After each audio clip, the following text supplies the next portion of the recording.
Good afternoon, everyone. Now we are going to learn something and understand what is child marriage and what is its state in India. So, जहाँ पे हम लोग आते हैं कि child marriage में child का मतलब क्या है, तो यहाँ पे चाइल्ड हम उसे रेफर कर सकते हैं अगर वो मेल हुआ और 18 साल और 21 साल से अगर उसका एज कम है तो वो चाइल्ड माना जाता है। और लड़कियों के मामले में अगर उसकी एज 18 से कम हो तो वो भी चाइल्ड माना जाता है। तो ठीक है, ये तो हो गया चाइल्ड। अब आते हैं चाइल्ड मैरिज पे। तो चाइल्ड मैरिज क्या है, जैसे हम लोग कनेक्ट कर सकते हैं कि चाइल्ड हो गया, हमें चाइल्ड का मतलब पता है। अब चाइल्ड मैरिज पे अगर हम लोग आते हैं तो चाइल्ड मैरिज का मतलब है जैसे दो बच्चों की शादी। Child marriage basically means marriage to which either of the contracting party is a child। यहाँ पे कॉन्ट्रैक्टिंग पार्टी वो लोग होते हैं जिनके बीच में शादी होती है, या फिर वो लड़का हो सकता है या लड़की हो सकती है या फिर दोनों ही हो सकते हैं। सो क्या हमें ये जानने की जरूरत है कि चाइल्ड मैरिज अभी भी एग्जिस्ट करते हैं ऐसी चीजें जहाँ पे हम, तो मैं आपको बताना चाहूंगा कि यूनिसेफ के कंडक्टेड सर्वे के मुताबिक इंडिया में चाइल्ड मैरिज दो इलीगल है, पर फिर भी जितनी भी शादियां होती है लगभग से 47% लड़कियां 18 साल से पहले शादी की होती है, और 18% लड़कियां बिफोर द एज ऑफ 15 उन लोगों ने शादी किया होता है, और इसमें उनकी कंसेंट भी नहीं होती। तो यहाँ पे सबसे वर्स्ट इफेक्टेड स्टेट्स हैं आंध्र प्रदेश, बिहार, मध्य प्रदेश, राजस्थान, उत्तर प्रदेश, जहाँ पे लगभग 50% से ज्यादा चाइल्ड मैरिज के केसेस हैं as compared to all over the India. So ये चाइल्ड मैरिज अभी तक एग्जिस्ट क्यों कर रहा है? चाइल्ड मैरिज के कुछ बेसिक मेजर फैक्टर्स हैं, जैसे हो गया पॉवर्टी। पॉवर्टी मतलब जैसे पेरेंट्स अपने बच्चों को पढ़ा नहीं पाते या उनके ऊपर बर्डन आ जाता है, उनको फुलफिल कर नहीं पाते, तो वो अपना बर्डन निकालने के लिए वो लड़कियों की या बच्चों की शादी करवा देते हैं। और जैसे बहुत सारे रिमोट लोकेशंस में या विलेज में हो गया जहाँ पे कल्चरल ट्रेडिशन है, तो कल्चरल ट्रेडिशन की वजह से भी शादियां होती है। और जहाँ पे ब्राइड प्राइस, मतलब जहाँ पे लड़कियां या छोटे जो लड़कियां बहुत ही लो बैकग्राउंड से आती है या सोशली बैकग्राउंड मतलब सोशली बैक क्लासेस से आती है, उनको बेचा जाता है अमीर लोगों के पास। तो वो भी एक कारण हो गया। और जैसे हमारा हो गया रिलीजियस या रीजनल कस्टम्स। रिलीजियस या रीजनल कस्टम जैसे कुंडली में कोई दोष आ गया, ये हो गया, वैसे उस तरीके से भी बहुत लोगों की शादी करवा दी जाती है। और यहाँ पे एक और फैक्टर आता है सोशल प्रेशर। हाँ, social pressure indicates those thinking जहाँ पे लोग कहते हैं कि आपकी लड़की तो शादी की उम्र की हो गई है, आप शादी क्यों नहीं करवाते, आपके बेटे की उम्र हो गई है, शादी क्यों नहीं करवाते। And the other factors are illiteracy. Illiteracy जैसे अभी तक बहुत सारे रिमोट लोकेशंस में उनको उनका राइट्स तक मालूम नहीं है, या फिर उन्हें लॉ के बारे में ही मालूम नहीं है। बहुत लोग अनअवेयर हैं कि लॉ क्या होता है अभी भी। तो उस जगह पे इलिटरेसी आती है। जैसे चाइल्ड मैरिज वहां पे है, पर उन्हें ये पता नहीं होता कि वो इलीगल है अभी इंडिया में। और जैसे लड़कियों की कमाने की इनएबिलिटी को लेके बहुत जो ऑर्थोडॉक्स पीपल हैं वो लोग सोचते हैं कि लड़कियां कमा नहीं सकती, वो लोग घर में रहना चाहिए। इस थॉट की वजह से वो उनके ऊपर एक लाइबिलिटी जैसा लगने लगता है, और वो उनकी शादी कर देना चाहते हैं जितनी जल्दी हो सके। मगर ये सही सोच नहीं है। फिर हम लोग जाते हैं एक रीसेंट केस की ओर, जैसे Hardeep Singh versus Harpreet Kaur and others. ये केस हुआ था पंजाब में, जहाँ पे दोनों दोनों जो थे वो दोनों जो है वो शादी कर लेते हैं। They get eloped to get married. But यहाँ पे वो लोग अपने पेरेंट्स के कंसेंट के बिना उन लोगों ने मैरिज किया। तो सब्सिक्वेंटली क्या होता है, उनके पेरेंट्स जो थे उनके उनसे डर कर उन लोगों ने पुलिस से प्रोटेक्शन मांगा, और वहाँ के हाई कोर्ट ने उन्हें प्रोटेक्शन के लिए अलाउड भी कर दिया। बट सब्सिक्वेंटली जो उनके फादर थे उन्होंने एफआईआर लॉन्च किया, एक एफआईआर लॉन्च किया under section 9 of child marriage act 2006। इसके मुताबिक जो लड़का था उसे पनिशमेंट मिलना था, क्योंकि वो चाइल्ड मैरिज किया था, और वो 20 अपना एक्चुअल एज 17 था और उसने 23 बताया था।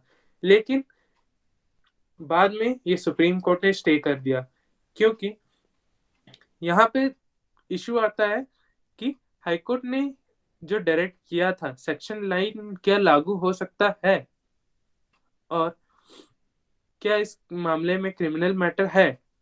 तो यहाँ पे कोर्ट ने जजमेंट ये दिया था कि लड़के ने लड़के ने चाइल्ड मैरिज किया था, क्योंकि उसकी एक्चुअल जो स्कूल सर्टिफिकेट में एज थी वो 17 साल थी, और उसने बताया था 23 साल।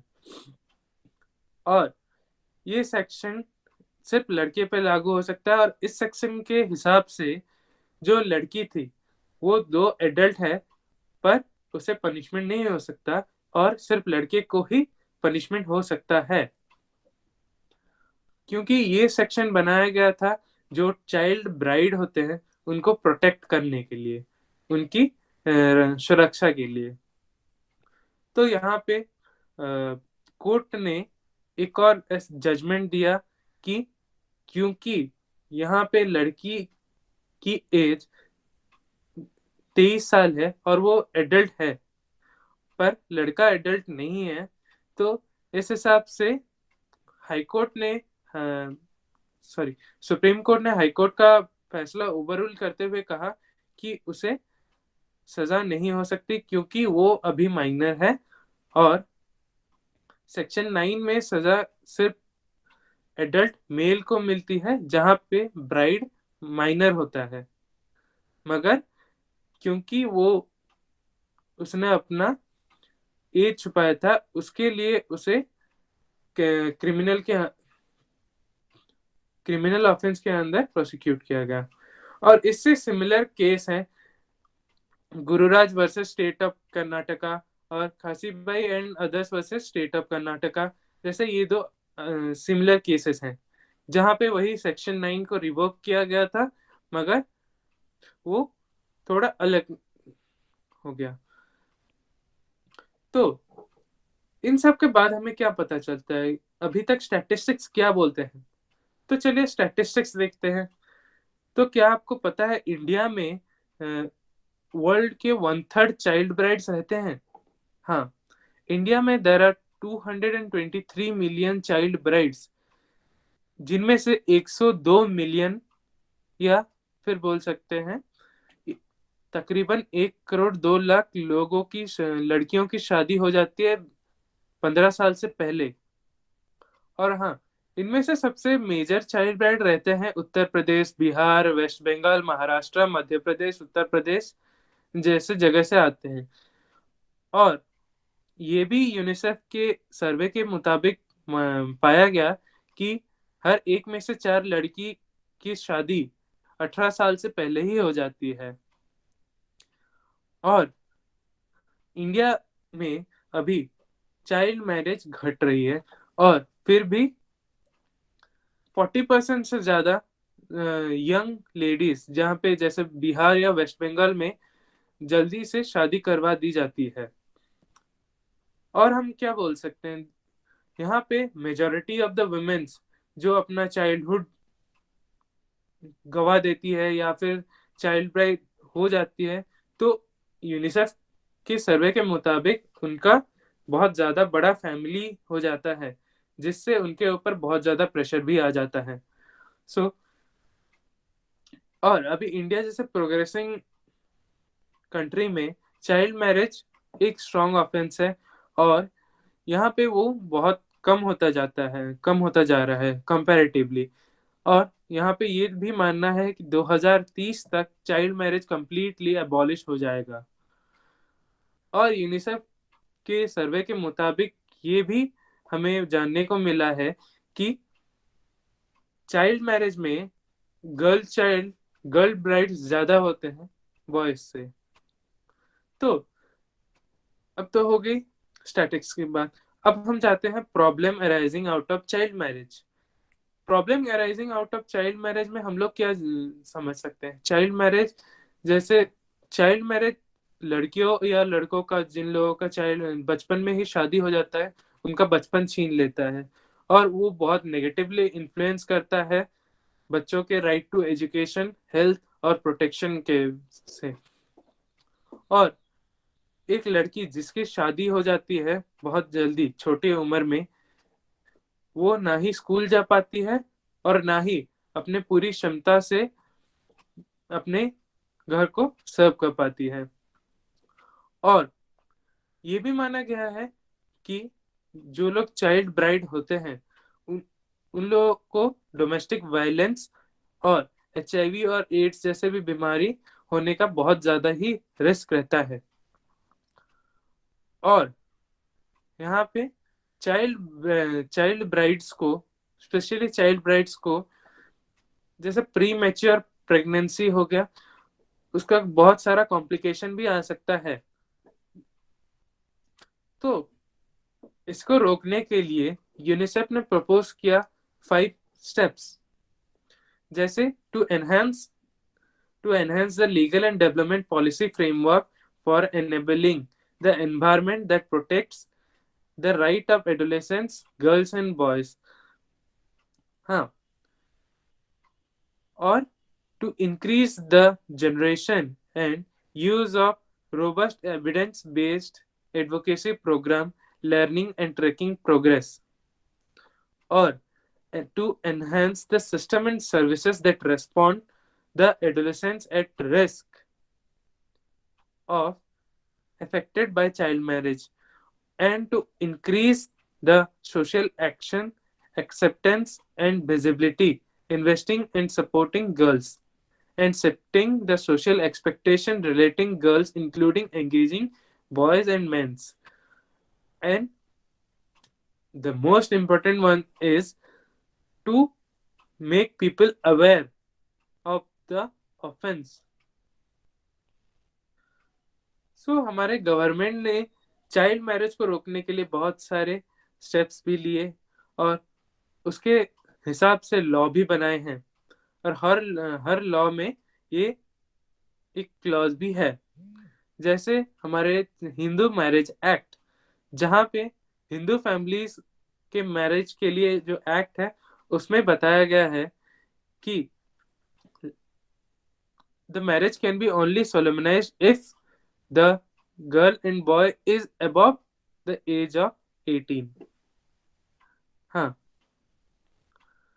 यहाँ पे the punishment is given to the solemnizing couple, not to the parents or to the people or the authority who is solemnizing it. And it was introduced, and here, on the request of the bride, it the marriage turns voidable if she is below the age of 18। और यहाँ पे इससे 2006 में आया था prohibition of child marriage act. Prohibition of child marriage act में कहा गया है, यहाँ पे बच्चों की शादी को लेके प्रोविजन ये मार्क किया गया है, जहाँ पे लड़कियों की उम्र दो लड़कियों की उम्र 18 साल और लड़कों की 21 साल बताई गई है। और यहाँ पे जो सोलेमनाइजिंग कपल है, उनके लिए तो पनिशमेंट है ही, और उसके साथ साथ उनके लिए पेनल्टी भी हो सकता है, और 2 साल तक का इम्प्रिजनमेंट भी। So इसके बाद हम आते हैं मुस्लिम पर्सनल लॉ में।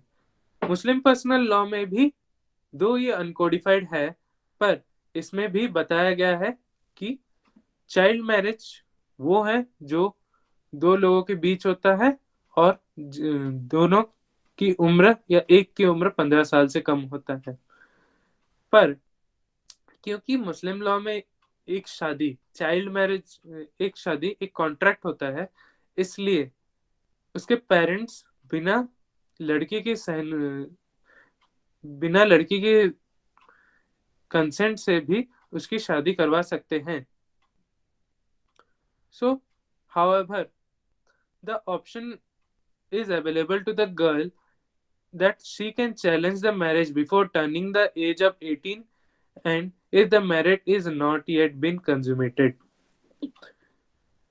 तो ये हो गया मुस्लिम लॉ की बात। अब जाते हैं इंडियन क्रिश्चियन मैरिज एक्ट में, जहां पे बताया गया है कि यहाँ पे नोटिस देना पड़ता है अगर शादी हो रही हो तो 14 days प्रायर मैरिज की लड़का और लड़की दोनों लीगल एज के हैं, लड़की 18 साल की और लड़का 21 साल का। यहाँ पे Parsi marriage and divorce act में भी बताया गया है कि the marriage before the marriage with a girl under the age of 18 is invalid. However, the provision and ground which a marriage can declare void, the age is not included। और Jewish personal law में भी ये कहा गया है कि एक लड़की की शादी की उम्र उसके पवर्टी आने से जज की जाती है और उसे एक एवरेज एज दिया गया है 12 साल, और उसके नीचे की शादी इनवैलिड होती है। अब जाते हैं नेशनल पॉलिसीज की ओर। तो नेशनल पॉलिसी में सबसे पहले आता है नेशनल पॉपुलेशन पॉलिसी, जहां पे इसका एम था 100% registration of birth, death, marriages and pregnancy bye 2010। और फिर आता है हमारा national policy for empowerment of women, जहां पे लड़कियों को बहुत प्रोत्साहन दिया गया और यहाँ पे डिलेइंग एज ऑफ मैरिज जैसी चीजें भी बताई गई और चाइल्ड मैरिज को एलिमिनेट करने के लिए भी प्रोत्साहित किया गया। और फिर आया national ads prevention and control policy in 2002, जिसका एम था कि HIV और एड्स जैसे चीजों का प्रचार करना और चाइल्ड मैरिज जैसी चीजों का अवहेलना करना। फिर आता है नेशनल यूथ पॉलिसी 2003 में। नेशनल यूथ पॉलिसी एम्फसाइज किया गया था यंग और यंग लड़के लड़कियों की नीड्स को आइडेंटिफाई करने के लिए और उन्हें प्रायोरिटी देने के लिए और उन्हें एक स्पेसिफिक स्ट्रेटेजी देने के लिए ताकि वो अपने एडोलेसेंट नीड्स को जान सके इन ए होलिस्टिक मैनर। और इसके बाद आता है national plan of action for children 2005, जिसकी एम थी to achieve 100% registration of birth, death, and marriage and pregnancy rate and eliminate child marriage by 2010, and to stop the sale of children and all form of child trafficking including child marriage।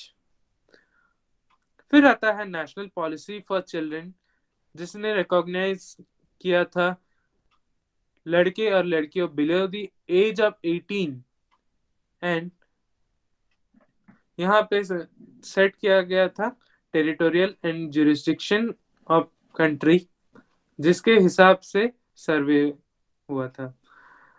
And national plan of action for children in 2016, this plan was to the succeed the national plan of action of children in 2005। Here the 12 key areas were included: complete abortion of child marriage. The NPAC 2016 aims reduce of incidence of early marriage, especially among the girls.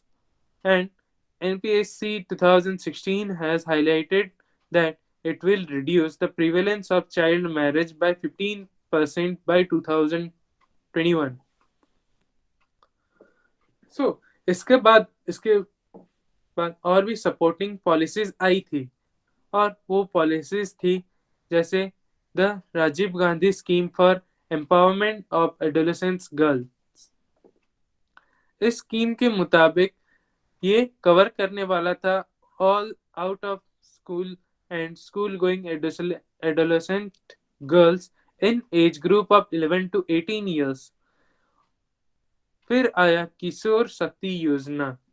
किशोर शक्ति योजना is another scheme under ambit of ICDS that aims the empowerment and holistic development of adolescent girls। फिर इसके बाद आया था national programme of adolescent girls.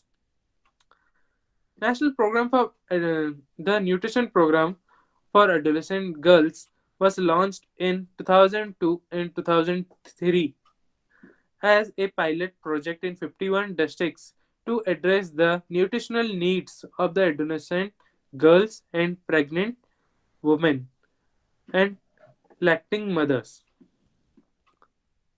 फिर और भी ये पॉलिसीज आई जैसे धनलक्ष्मी, जिसका जिसका एम था कि लड़कियों के सर्वाइवल और उनकी प्रगति के लिए एक अमाउंट रिजर्व करना। फिर आया पूर्ण शक्ति केंद्र योजना। द पूर्ण शक्ति केंद्र is the focal point at grassroots level through which the service of women would be facultated by the village coordinator with the motto of सुनेंगे नारी की बात and integrated child protection scheme. ये लॉन्च हुआ था 2009 और 10 में, और इसका एम था कि गवर्नमेंट के अंडर जितने भी पॉलिसीज हैं बच्चों के रिगार्डिंग, उन सबको एक जगह पे लाया जाए और उस एक पॉलिसी के माध्यम से सबको सूचित किया जाए। फिर आता है बाल विवाह विरोध अभियान। हाँ, ये चाइल्ड मैरिज के अगेंस्ट एक कैंपेन था जो 2005 में स्टार्ट हुआ था वुमेन कमीशन, हमारे national women commission for women के हाथों। और फिर आता है द नेशनल ब्रेवरी अवार्ड। ये एक ऐसा चीज था जो सेंट्रल गवर्नमेंट ने स्टार्ट किया था 1957 में, ताकि वो प्रेरित कर सके बच्चों को कि, और बड़ों को भी बताया जा सके कि बच्चे भी कुछ बड़ा कर सकते हैं। And this award goes to children who perform outstanding deeds of bravery and self sacrifice. इसके बाद आया था scheme of strengthening education among the scheduled tribe girls in low literacy district. ये स्पेशली एम किया गया था उस जगह पे जहाँ पे एजुकेशन बहुत सीमित था या फिर बहुत ही कम था। और यहाँ पे through the facilitating 100% enrolment of the tribal girls in identified districts और ब्लॉक्स, इन लोगों ने सभी लड़कियों को आइडेंटिफाई किया और उन्हें प्रशिक्षित भी किया। फिर इसके बाद आता है the Sukanya Samriddhi account Yojana. This programme goal is to facilitate proper education for girl child and take care of their marriage expenses. It offers a small deposit of investment for the girls children as a initiative under the Beti Bachao and Beti Padhao campaign. So after this scenario, I would like to draw my conclusion that the child marriage in India should be abolished, and this can be only done if the people become of this and aware of this massive consequence of this evil. And child marriage not only spoils the childhood of the kids but also their coming future. Thank you. I hope we were able to convey our topics well. Thank you.